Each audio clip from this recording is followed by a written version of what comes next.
All right, welcome to the fourth and final game of the evening in LoopMage, the Infinite Trial.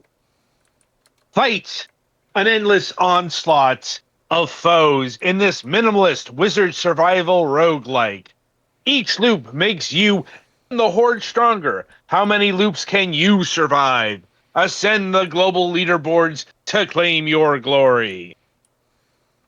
Yeah, right. So it has not been obvious through reviews of similar such games throughout the year and some change. When you see the word survival roguelike, that's a stand in for vampire survivor like. Mm-hmm. Yeah. Um, though this one is oddly less vampire survivor like than most of them. Honestly, this top view looks a little bit MOBA-ish. But yes, Mm, otherwise, a survival roguelike is yes, all roguelikes are you trying to survive.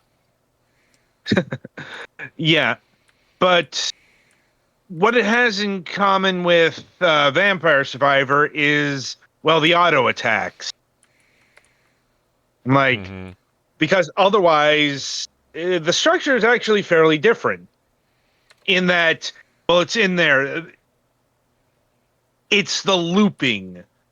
So instead of trying to survive an arena for about 15, 20 minutes and fighting a boss, no, you're going to go through like 3 waves of this maze-like construct fighting stones, I guess. Like, I'm not exactly sure what they're supposed to be, but let's just call them stones because that's what they look like.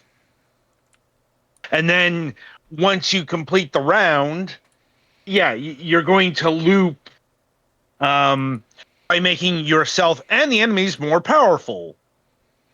And it's basically the logical endpoint of Vampire Survivors. What if we flat out turn it into a score attack game, basically? Only the score attack is survival, surviving one of these loops. Mm-hmm.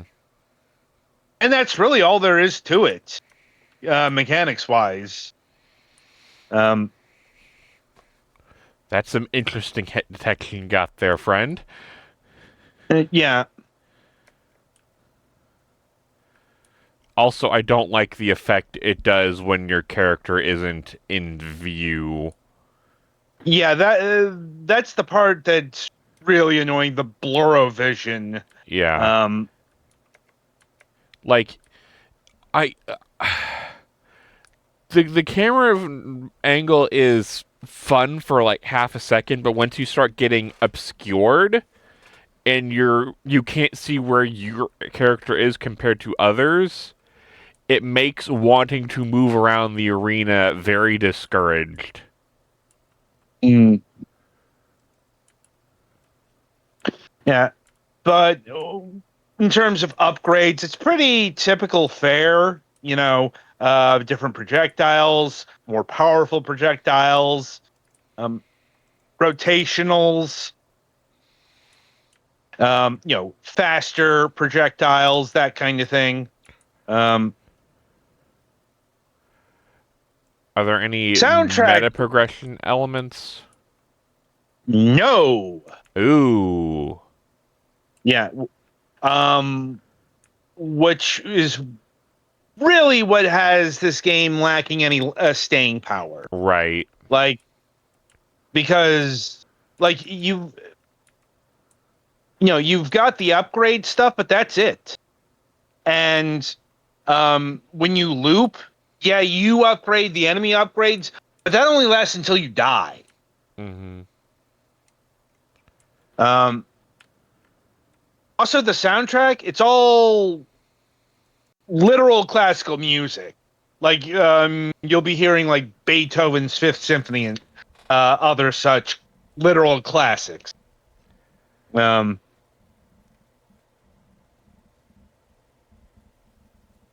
and that's really all I got. Mm. Like, Time to I guess it. play, culturally interested, or just open source. Yes. Literally.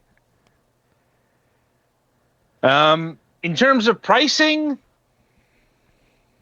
it's about in the range of your usual Vampire Survivor, like $3. I can't even recommend it. Like, even if this was going for $1, I couldn't recommend it. Like, even the barest one of these that we've covered previously, Lunar Tide, if I'm remembering correctly, Mm-hmm. like, it had meta progression. Yeah. This doesn't even have that. We somehow cut down this thing even more. Right. Like, maybe try the free demo.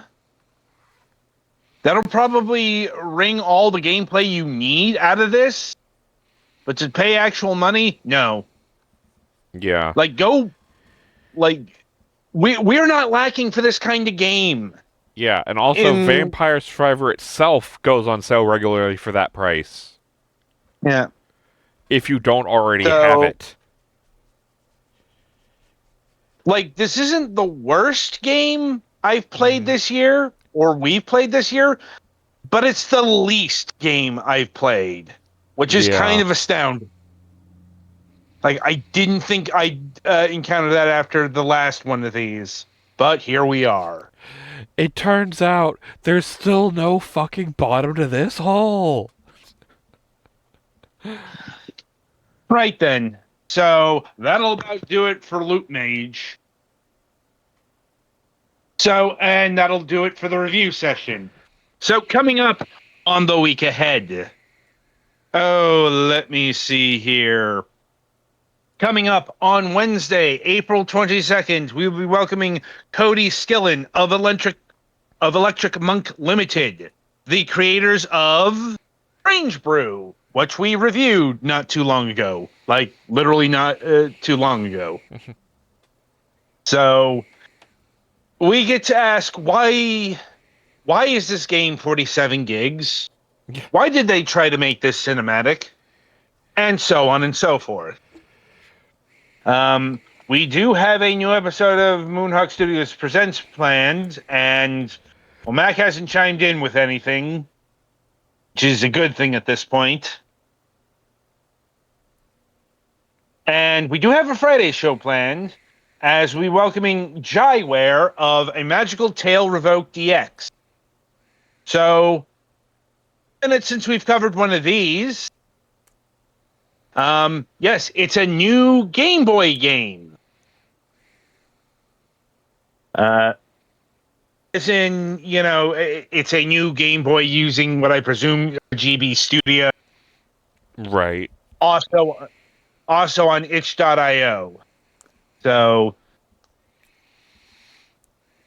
probably going to be in the vein of the other one of these that we've covered. But like I said, it's been a while since we've covered one of them. Yeah. So we're about due. And yeah, so that'll about do it. And until next time, I shall wish you good gaming.